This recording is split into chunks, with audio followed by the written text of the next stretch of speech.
ஒரு நாள் விவசாயி ஒருவரும் அவரது மனைவியும் வயலில் அமர்ந்து தர்பூசணி சாப்பிட்டுக் கொண்டிருந்தபோது ஒரு பணக்கார வியாபாரியும் அவரது ஸ்டைலான மனைவியும் ஒரு சொகுசு காரில் வந்து அவர்களை பார்த்து கேலி செய்தனர்.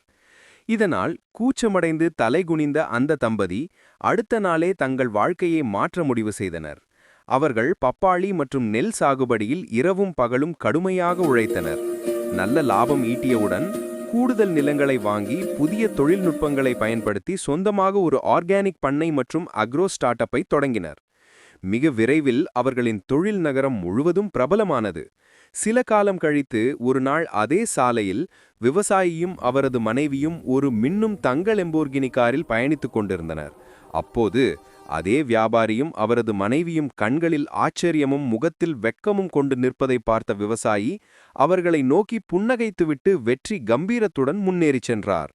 அவர் வாங்கிய புதிய தங்க காரில் பயணித்து மகிழ்ச்சி அடைந்தனர்.